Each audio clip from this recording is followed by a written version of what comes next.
Donc, bon voilà, ça y est, c'est là vraiment que tout commence cette fois, j'en suis certain. Là, c'est vraiment le point à partir duquel on va pouvoir trouver le départ. Bon, je vous explique, là, avant, je me croyais au Djibouti, mais bon, seulement voilà, à cause de ce caméraman là qui était aussi ambitieux qu'incompétent, je me suis, enfin bref, je ne reviendrai pas sur cette affaire, mais ce qui est sûr, c'est que maintenant, on est sur la bonne voie pour aller au Djibouti. Donc là, ici, on est dans ce point qui est bien connu. Vous reconnaissez en effet derrière moi l'octroi du Nord-Ouest, hein, par lequel on est déjà passé, qui est proche de la frontière du Djibouti. Et vous avez dans le prolongement donc, de l'octroi, vous avez là les locaux techniques de la zone connexe d'activité mixte qu'on avait déjà vu, hein, vous vous souvenez. Et donc, ici, c'est vraiment le point de départ pour aller trouver la ligne vers laquelle on va aller, vers le Djibouti, j'ai envie de dire. Et je vous rappelle le Djibouti qui est donc le pays du possible, mais j'insiste, le possible en tant que tel. Et c'est vraiment d'ici, de ce lieu qui est solide, qui est bien connu, qu'on va pouvoir enfin partir vers ce pays, vers ce périple, voilà, j'ai envie de dire, hein, excusez-moi, je suis un peu énervé à cause de ce caméraman là qui m'a, bon, enfin bref, j'oublie, on passe, donc dans ce périple, parce que c'est quand même grâce à moi que vous connaissez le Djibouti, donc sans plus tarder, hein, je vous propose qu'on y aille immédiatement, voilà, donc suivez-moi, on y va là.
Bon, alors voilà, donc là, vous avez derrière moi donc le mur, hein, on est après le poste de l'octroi du Nord-Ouest, hein, vous suivez.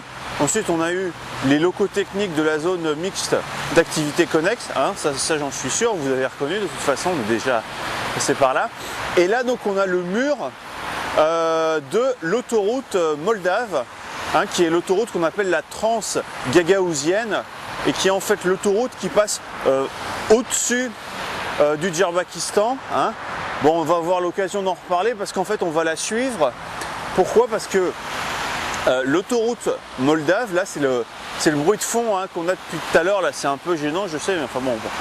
Mais là, l'autoroute, elle nous permet en fait d'être l'axe qui va nous permettre d'arriver au Djibouti. Là, on va arriver sur les frontières, c'est sûr, en allant vraiment dans cet axe-là. Bon, moi je savais bien qu'il fallait aller par là, mais enfin bon, personne ne voulait me croire, mais bon, enfin ça c'est une autre histoire. Donc là, on va vraiment suivre l'autoroute tout du long, quoi.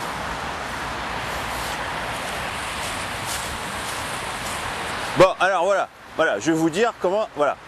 Donc, en fait, ce qui se passe, c'est qu'il va falloir qu'à partir d'ici, là, pour trouver le chemin vers le Djibouti, hein, le chemin possible vers le Djibouti, en fait, il va falloir qu'on revienne, hein, vers l'octroi du Nord-Ouest. Hein. Bon, donc, bon, et ça va vous paraître étonnant, hein, bon, évidemment, mais en fait, je vous explique, il faut qu'on revienne à l'octroi du Nord-Ouest, et selon le chemin qu'on va prendre pour y revenir, en fait, ça va déterminer la suite de notre trajet. Donc, il va falloir qu'on trouve l'angle d'attaque pour trouver l'octroi, et ensuite, donc, à partir de cet octroi, on va pouvoir trouver la ligne qui va nous mener au point de départ vers le Djibouti. Donc c'est ça qu'il faut qu'on fasse, c'est qu'en fait on revienne là d'où on est parti, et à partir de là, donc on va pouvoir aller vraiment vers le pays du possible en tant que tel. Donc c'est ça que j'essaie de vous expliquer, c'est qu'en fait, il va falloir qu'on repasse près du PAPE, hein, vous vous souvenez, le 3P, hein, le palais présidentiel polyvalent. Donc on va le retrouver, vous allez le reconnaître, même si on va l'aborder en fait sous un angle nouveau, parce qu'on aura pris un autre chemin pour y arriver. Mais à partir du PAPE, donc on va être vraiment sur les frontières et au cœur du Djarbakistan, hein, tout d'un coup on va s'y retrouver là. Donc là c'est bon, le chemin là on va le suivre d'un coup et vous allez reconnaître, on va retrouver le trajet très facilement.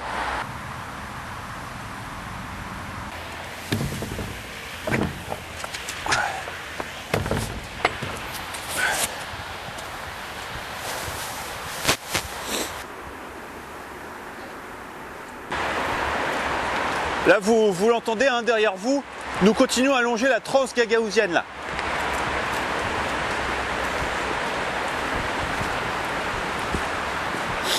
Donc là je pense que vous l'avez senti, là tout s'éclaire et tout s'arrange selon l'ordre du Djarbakistan, selon l'ordre du possible. Nous sommes vraiment ici dans les faubourgs du Djarbakistan. La Transgagaouzienne nous sert d'axe directeur pour arriver vers le Djarbakistan et nous approchons bientôt du PPP, hein, le palais présidentiel polyvalent.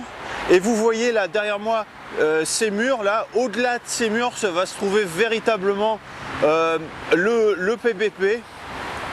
Longtemps les Djerbakistanais ont habité sous des portiques décrépits où ils pensaient au secret qui les faisait languir. Ce secret c'était celui du possible en tant que tel. Être sur la route du possible, c'est être sur la route du Djarbakistan.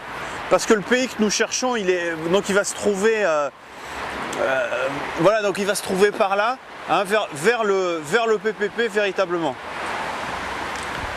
Eh bien oui, donc vous voyez juste derrière moi la zone autonome tampon, la ZAT, qui est donc juste avant le grand axe de l'autoroute moldave, la Transgagaouzienne, donc qui est juste là derrière moi et qui est le signe que nous approchons vraiment du Djarbakistan.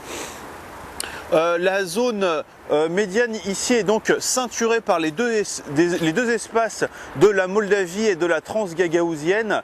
C'est par cet axe que transitent les Moldaves qui passent à travers tout le Djarbakistan, mais hein, sans s'y arrêter. Les Moldaves qui n'oublient pas par contre au passage en voiture de se délester de leur encombrement superfétatoire en l'envoyant directement sur les Djerbakistanais à l'étage d'en dessous. Et donc ainsi c'est comme ça que fonctionne l'industrie djerbakistanaise du recyclage, qui est, je vous le rappelle, une des deux industries principales, hein, le recyclage et la récupération d'énergie à travers les lisiers d'épandage, donc du merdoduc, les deux industries principales. Donc là nous sommes vraiment dans les confins, dans les limbes, dans les faubourgs, hein, dans les faubourgs du Djarbakistan. Nous approchons et nous y sommes très bientôt au bout de l'axe, au bout de la zone, nous arriverons au Djarbakistan.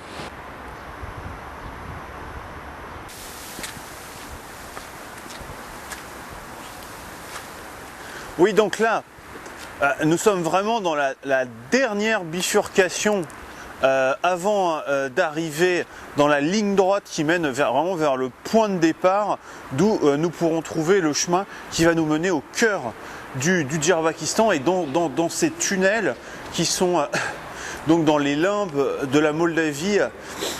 Nous allons vraiment trouver l'accès par les sous-sols qui va nous mener directement au cœur du PAPE, le palais présidentiel polyvalent. Et c'est là qu'enfin nous serons vraiment en état d'arriver vers le pays du possible en tant que tel, vers le Djarbakistan donc.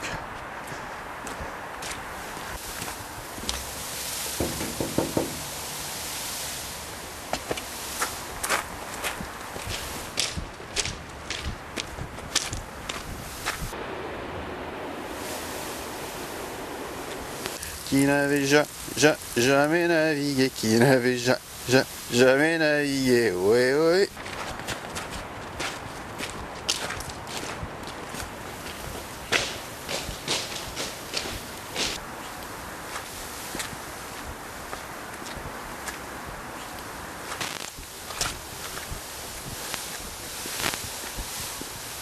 pense qu'il faut vraiment un sens de l'orientation et une acuité exceptionnelle comme moi je peux en avoir pour avoir réussi à s'orienter, parce que là nous sommes vraiment sur le point d'arriver au lieu même du départ vers le Djibouti. Nous sommes vraiment au carrefour des possibles, au cœur de tous les chemins qui mènent directement vers le pays du possible en tant que tel. Et donc là nous sommes vraiment sur les traces de ce chemin qui va nous mener vers le but de notre périple.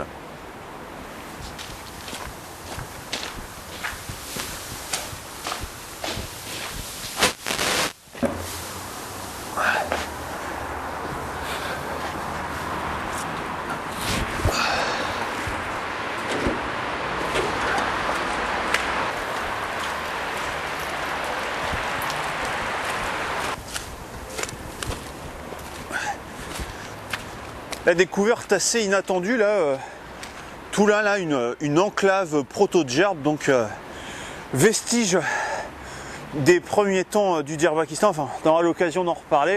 En tout cas, visionner, parce que c'est des images qu'on peut pas voir tous les jours. Et même en approchant du Djibouti, même dans les limbes du Djibouti, c'est très rare de rencontrer une telle enclave, hein. On en reparlera.